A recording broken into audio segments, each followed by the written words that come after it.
We're talking adding a little charm to your garden, coming up right after this.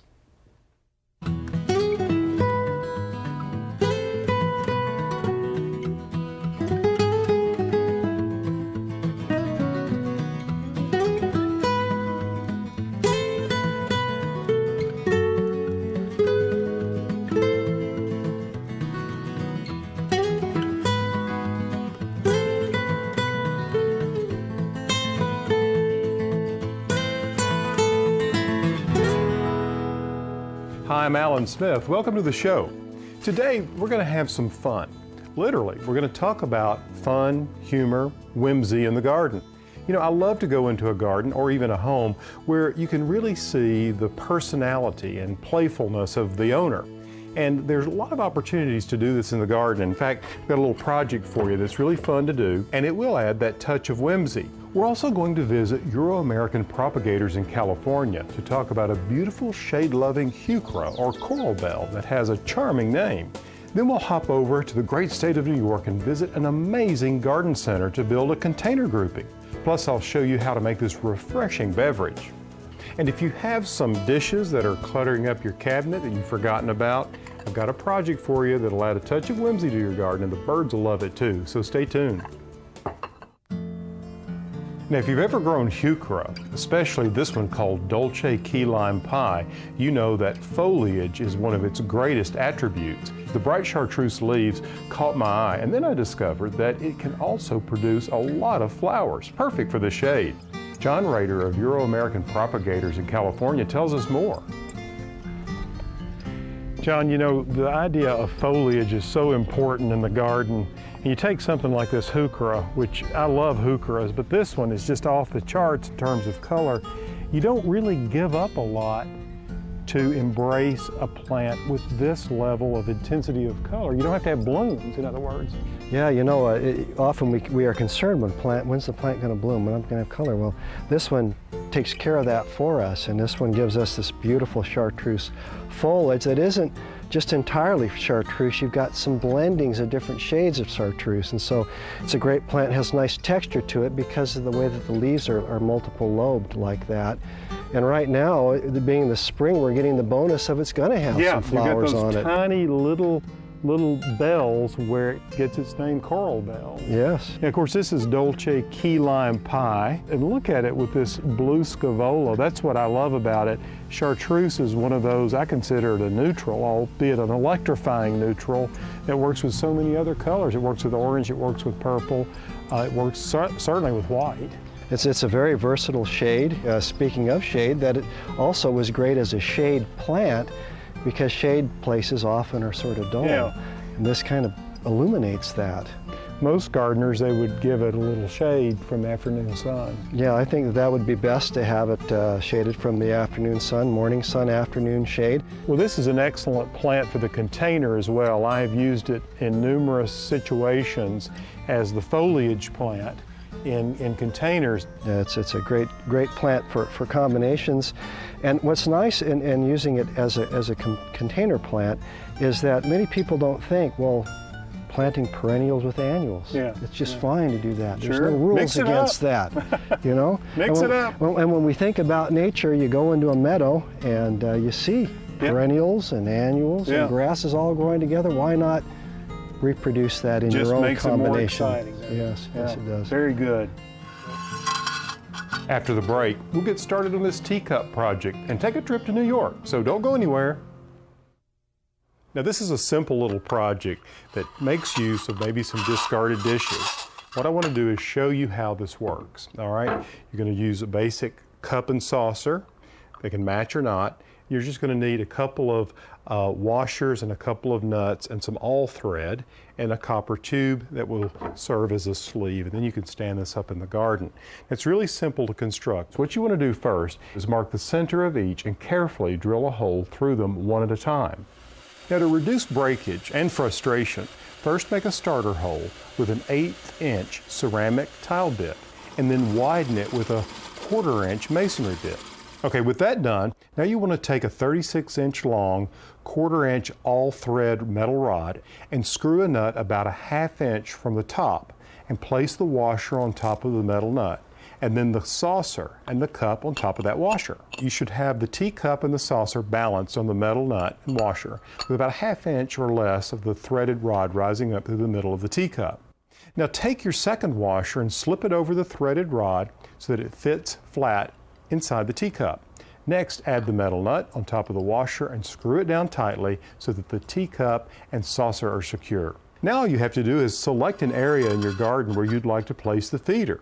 Push the copper tubing into the ground about 2 or 3 inches and then insert the threaded metal rod down into the ground through the copper tubing. Give it a finished look. Now you're going to have so much fun watching the birds dance around the teacup. What I like to do is even cluster 2 or 3 of these together at various heights. Have fun.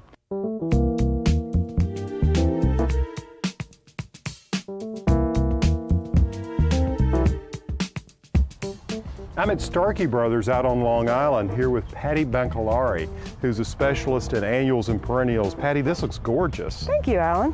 I just love the colors, and you've got both annuals and perennials going on in Correct. here. Well, I used the baby sun Coreopsis as your focal point. It's something that's going to bloom from summer to frost, incorporated with some Angelonia, lamium, which happens to also be a perennial. That would be a spiller that would cascade over the edge. Some Asparagus Fern is a nice airy flower. Oh, it's so soft. It is. It's nice texture too, because when you container garden, you want to add some bright, bold color and texture. And some people are just thinking just flowers, and they're Right. not sure. And it's very important to know the growth habit of the flowers. So when choosing your container, you want to make sure that. Yeah. Well, what I found is if I put a thug in there that takes over the container, that's not a good thing by the middle of the summer. Correct. You know, some of my favorite foliage plants include cannas. You have to have a pretty Absolutely. good container for cannas. And then, of course, the Coleus. Coleus, because there's such a wide variety of Coleus to choose from, so many assorted colors. Yeah, there's probably one for every color theme. Absolutely. Now, did you design this for a specific client, or does this go in a specific place? In fact, I did, because I do have a client that we had container gardening done. Their arrangement is using large blue ceramic planters. Yeah. So what I did was followed it up with other size to incorporate groupings. Yeah, so you have multiple sizes exactly. of the same glazed Right. jar. Yeah. And displayed throughout the perimeter of the area, it really adds a nice accent to the garden. Yeah. So what's the plan here? Where are you going with this? Well, Because it looks like you're underway. What I wanted to do was just plant some of these Coreopsis in this container just by itself. Right, so as it'd be an accent. echo. Yes. So this is the perennial. You've got the lamium Yep. as a perennial. So the end of the season, what I typically do is find a place out in the garden and plant them before frost. Absolutely. You need to take them out of these containers because they won't thrive. They won't have enough room to grow. Why don't we go ahead and get Plants. started? You may help you with this. Sure.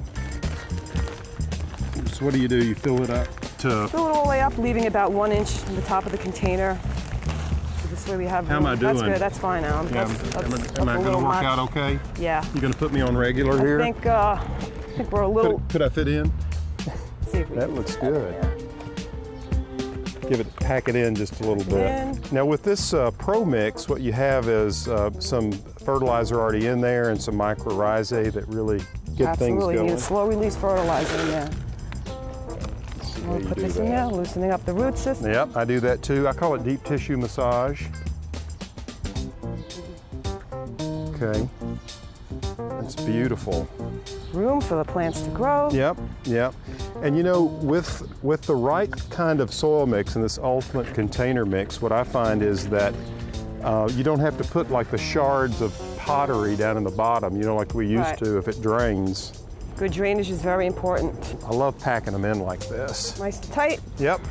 I love it. I just think it's a nice bright color and it really sets off the pot nice. Do you tend to lean toward the bright colors I do. yourself personally? I do. Yeah, I love them too. Well, this yellow and blue is dynamic. I'm going to put a little bit in here. Now, what about saucers with this? Would you put a saucer under it? Absolutely. Yeah. Definitely need. You don't want that water perhaps ruining your deck or your patio, and you need to catch that excess water. And it cuts down on the labor of keeping these containers alive and watered, yeah. Patti, these are just beautiful. Are you pleased with them? Thank you. Yes, I am. Well, you think the client's going to like Oh, them? absolutely. It's all about the customer, you know. Yes, it is, and I know they're going to like these bright, cheerful colors that I've selected. I have a nice container mix here, following by one solid plant as a nice accent. These will go around the pool. Yes, they do. They're going to go around the perimeter of the pool, following with other large ceramic pottery I already have containered. Well, it's absolutely beautiful. I'm sure your client will be so pleased. Great job. Thank you. We need to take another quick break, but when we return, I want to show you a special tree I have in the greenhouse. If you're like me, you love chartreuse, and the bright lime green foliage of this Heuchera helps to enliven any darkened area in the garden. I also like to use it as a replacement for Coleus. You see, without constant pruning, some of those Coleus varieties can become a container thug and just take over the entire display. You'll find Dolce key lime pie has better manners, staying as a compact mound of foliage while adding an electrifying accent without overwhelming its neighbors. During the winter months, the only thing that kept my enthusiasm was my little greenhouse. While the garden was dressed in its winter clothes, my greenhouse felt, well, like perpetual spring. One of my favorite projects this past winter was nursing along a lemon tree I purchased. Well, if you know me, you know I love any kind of plant, and if you know me, you know I love deals. This is a Meyer's lemon tree, and believe it or not, I found this tree and a couple of other citrus trees at the end of the season of nursery at half of half. So I was thrilled. Now, they had a few problems. If you look over here, you can see the leaves are slightly yellow. This one really hasn't come out like this one is. You're beginning to see more and more green here. So I had to give them a little tender love and care. Now that it's winter, they're in the greenhouse, I have an opportunity to work on them and get them ready for the spring flush of growth. So what I'm going to do with this Meyer's lemon is first I'm going to do a little pruning. I'm going to start here with this part that's coming off. This part is called a sucker, and it's coming up just from the base of the lemon tree here. I want it to grow with a single trunk, so I'm going to take this little side shoot off simply by making a cut here, just like that. You see, what I'm looking for here is an overall round shape. So you see this radical single limb coming off this way. I want to bring it more within the realm of the shape of this tree. So I'm just going to snip it off like that. And I do it just above a bud. Now, the next thing I'm going to cut will be the tips, every tip. And the reason I clip every tip on here is when I clip that tip, in the spring, it will flush out 2 stems. So you see where I'm going? I'm getting more limbs.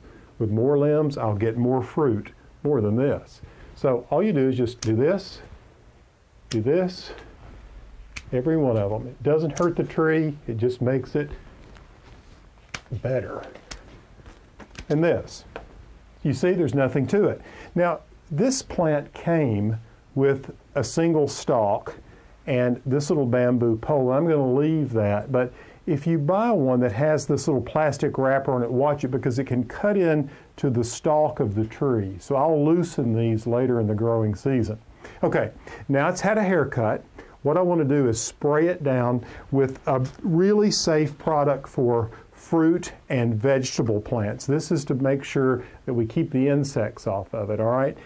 Citrus trees can be prone to get mealybug and scale and spider mites. So what I'm doing is I'm going to go over the entire tree, making sure I get the underside of the leaves.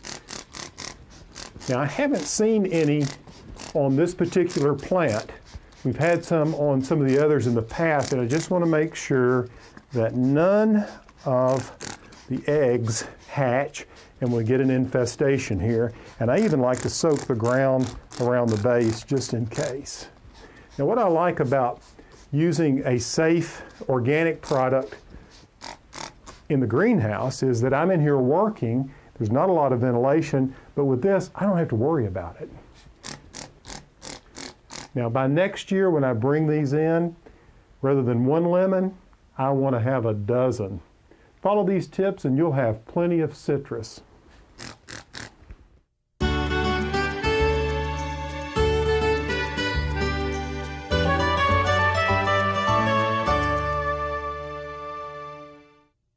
Now let's talk about viewer mail. This week I got a letter from Jill in Georgia, and she had a very good question, so I chose this particular question to answer. She says, Alan, I have in my garden a lot of Easter lilies. What happens first is that the tulips bloom, and then the lilies come along, and then after that it's just bare. Is there a blooming ground cover to fill in the area where it would look good and not interfere with my tulips or lilies. Thanks for your help. Well, Jill, there actually are some solutions, and I just brought a few into the studio here. This is Phlox subulata, or sometimes called thrift. So if you've got a really full sun area, this would make a beautiful carpet. It's going to bloom once. Another one, if you love strawberries, would be to consider doing that whole bed in strawberry plants. You'll enjoy the fruit, and the foliage is beautiful in the fall. It turns a nice red color, and I use this as a ground cover in my garden a lot. Now, some other options you might consider, take this one for instance, is Vinca Minor, or periwinkle. It's a perennial evergreen ground cover that's winter hardy and has small blue flowers from spring through summer. It's just one of many ground covers out there that you could choose from. Winter creeper would be another one, and it turns a beautiful bronzish red in the winter. Now, if you want something that's really electric, go for Goldilocks Creeping Jenny. It'll take partial shade to full sun, and the chartreuse color, well, it's just electric. Okay, Jill, I hope that helps. Now, stay tuned, because next we're going to make one of my favorite summer drinks right out of the herb garden. Now, I have to say, when those dog days of summer roll in, one of my favorite and simple drinks is just mint water. It's very easy to assemble. You see, all you need is a gallon of water, a bundle of mint, and some ice. You first want to bruise about 2 cups of mint leaves, freshly gathered from your garden, of course. I like to use spearmint because I found peppermint to be a little too strong.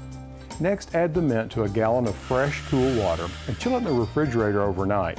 And keep in mind that this will keep in the refrigerator for about a week. To serve, just strain the leaves out and pour it over ice and enjoy. Well, that's all the time we have for today's show. I hope you've enjoyed it as much as I have. As you can see, there are a lot of ways to have some fun in the garden. Anything in today's show that you would like to research, just go to my website, pallensmith.com. Until next time, from the garden, I'm Alan Smith.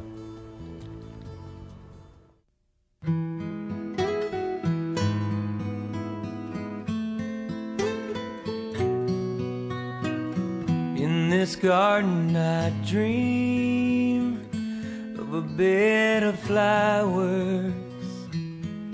Bluebirds sing of the beauty all around us. And every time the sun comes out, I can't help but smile. Oh, no, I can't help but smile.